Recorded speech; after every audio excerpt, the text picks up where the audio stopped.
covering the major stories happening around the world. And the world's attention is once again converging on the delicate axis between Washington and Beijing as U.S. President Donald Trump is conducting a visit to the Chinese capital, a diplomatic encounter that could recalibrate the architecture of global power in profound and unpredictable ways. Beneath the ceremonial optics and carefully choreographed statecraft lies a far more consequential question. Can the two rivals, increasingly divided by economic nationalism and strategic mistrust, can they negotiate a fragile equilibrium and reach a fragile equilibrium before competition escalates into a sustained confrontation, something that will be very bad for the entire world. At a moment when global markets remain vulnerable to geopolitical shockwaves, the summit between Trump and the Chinese President Xi Jinping may prove far more than symbolic. It could become a defining point for the 21st century international order, maybe. And simultaneously, the economic reverberations of the Iran conflict have amplified global uncertainty, disrupted energy markets, and exposed the fragility of interconnected supply chains. Against this volatile backdrop, Trump's Beijing mission carries an aura of strategic urgency, one where every diplomatic gesture, private conversation, and economic concession or political concession may shape the contours of future alliances and global stability. Maybe every or a single diplomatic gesture or private conversation or some type of concession could reshape the future alliances and global stability, because we are talking about the relationship between two of the world's biggest powers, if not the two biggest powers in the world. Certainly economically they are. Yet the deeper question persists: will this encounter produce a pragmatic roadmap for coexistence between the world's two largest economies, or merely postpone an intensifying struggle for dominance? We will try to answer these questions and get a deeper understanding of the significance of the U.S. President's visit to China through an interview with our dear guest now, who will talk to us from Washington, D.C. And our distinguished guest is Dr. Paul Davis. He is a professor at the Institute of World Politics, and Dr. Davis is a strategic, military, and economic expert. Dr. Davis, good evening. Thank you very much for joining us.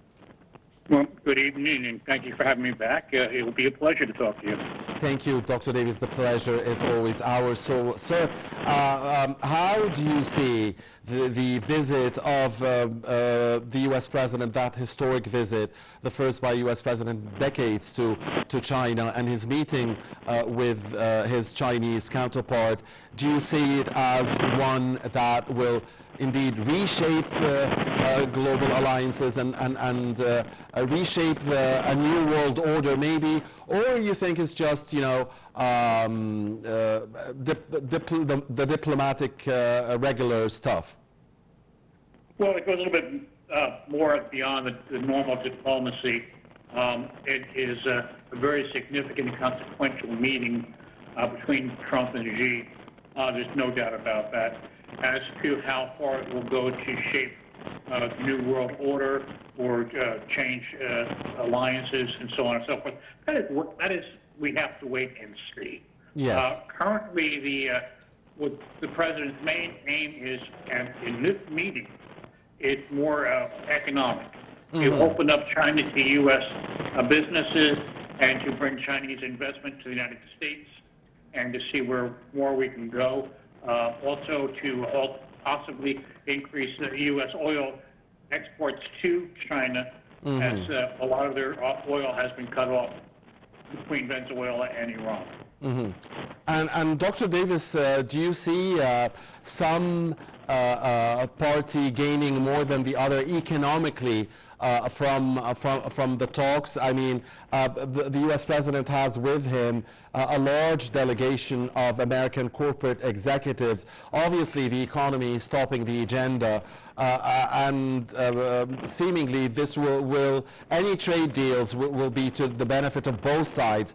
But do you see one party maybe at this moment in time gaining more from the other due to the geopolitical situation around the world? Well, primarily, China is in a position to gain a little bit more because their economy has been in flux for the last couple of years. So obviously they need to work on getting a revenue stream going to them.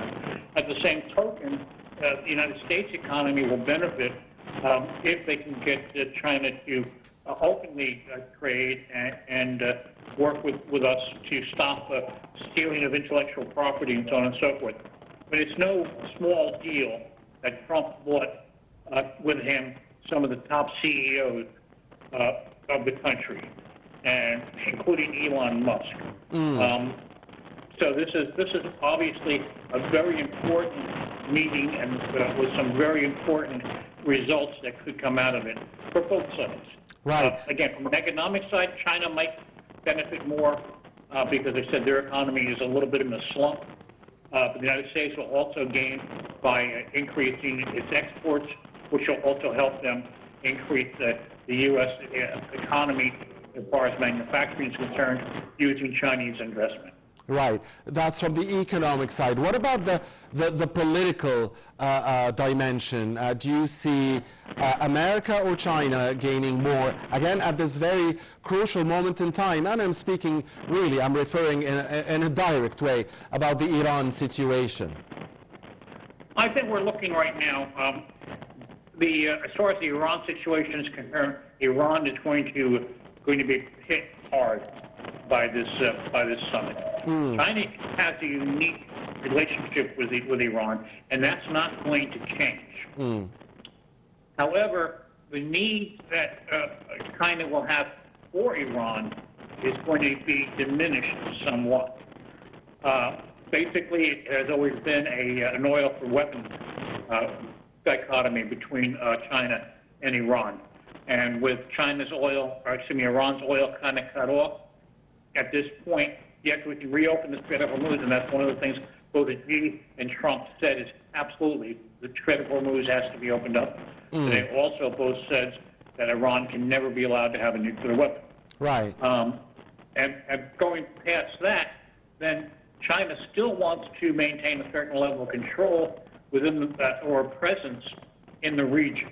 So they're not going to cut off Iran completely, but they're also going to look. They were hurt because Venezuelan oil was cut off, Iranian oil was cut off, and so they know that they have a need to open up that pipeline. But we'll see what happens. Right. I mean, we haven't heard a lot about Iran, Dr. Davis, during the Trump-Xi Jinping summit, have we? Of the little that we heard, what can you predict? How do you think this meeting will affect the stalemate, the no war, no peace situation concerning Iran? It's going to basically, it's going to do one of two things. It's either going to result in a status quo stalemate sort of thing, where the Strait of Hormuz will be opened up and the United States will back off militarily. That's one potential. The other potential is going to be a complete collapse of Iran, because once they lose China, they're going to lose North Korea and possibly Russia, which is going to hurt them terribly. So we don't know what's, as you said, we don't know what's being said, but we're also pretty sure there's been a lot of backroom operations. I mean, Rubio is over there talking to his Chinese counterparts, and we'll see where that leads us. We don't want to say that China's not going to go to war with Iran, but China may just kind of back off a little bit. China has always played a rather strange game when it came to the Middle East. They want to be involved, but they don't want to be openly siding with one side or the other. So you either think, Dr. Davis, that Iran will lose from the Trump-Xi Jinping talks, or that the situation will remain the same. But Iran will not come out as a winner from the Trump-Xi Jinping talks, right? No, Iran is not going to win in any way, shape, or form from this discussion. Right. They They are going to lose. They may lose. They're not going to gain anything. Yeah, they may lose, or the situation may remain the same, right? That's correct. Sir, the tariff dispute, what do we know about any new agreements regarding that tariff dispute? And a year ago, that was the biggest issue, I mean, globally. Now it's Hormuz, of course, and oil and you name it.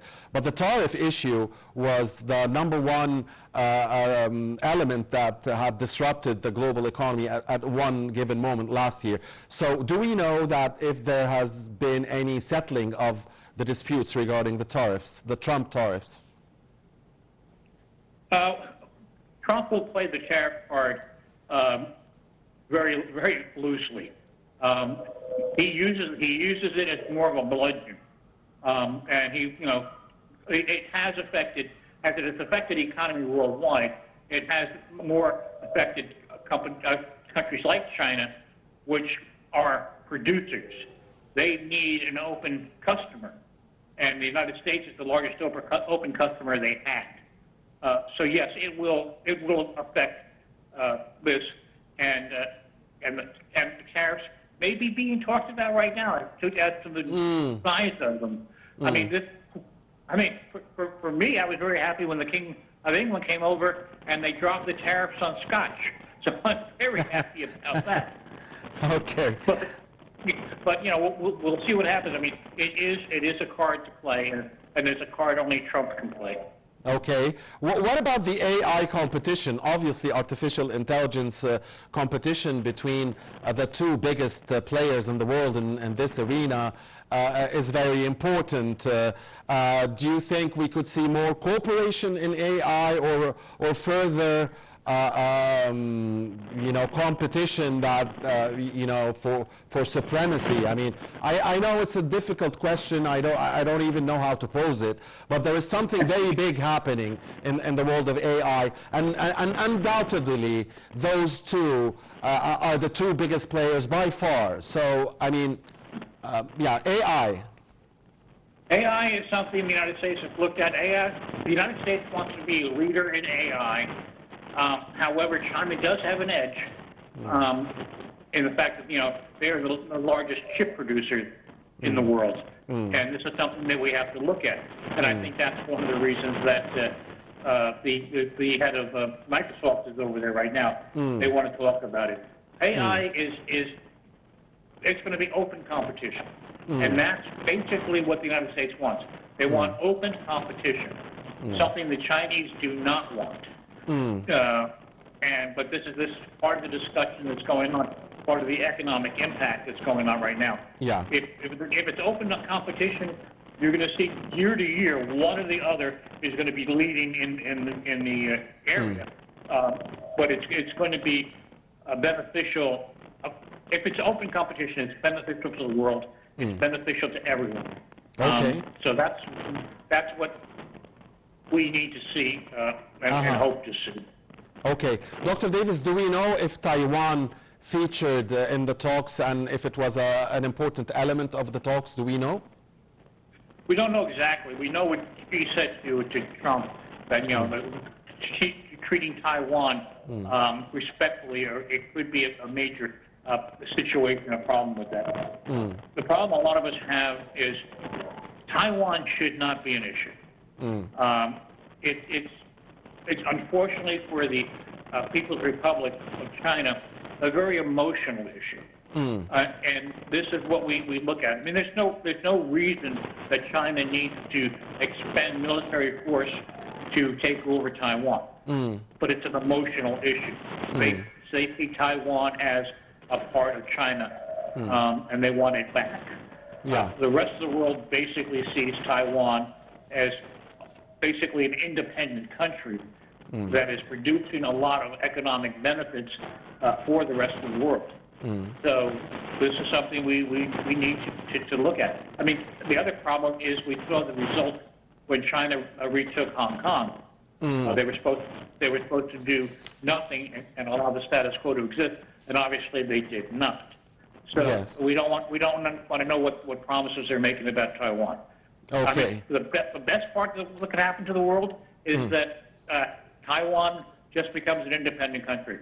But the People's Republic of China cannot allow that to happen. Yes.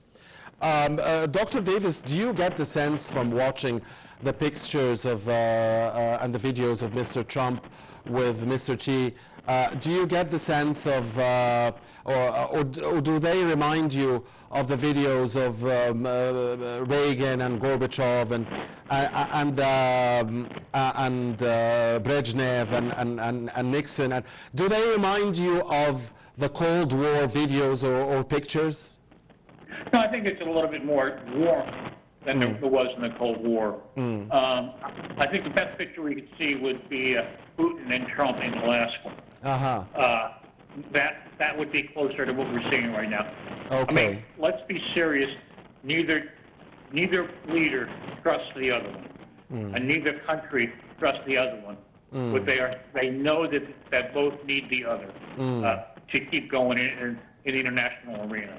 Right. So we'll keep seeing backslapping and hand holding and smiles, but we will not actually see much of what is being talked about in the back room.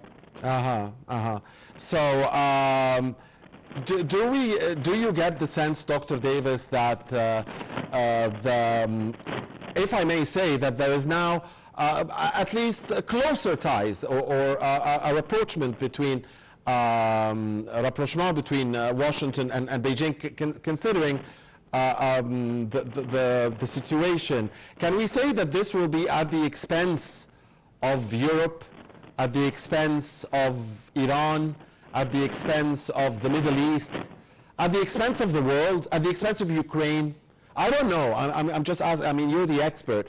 But when Trump got closer to Putin, and obviously there is something special in the personal relationship between the two, that was at the expense of Ukraine and at the expense of Europe. So China is a different story.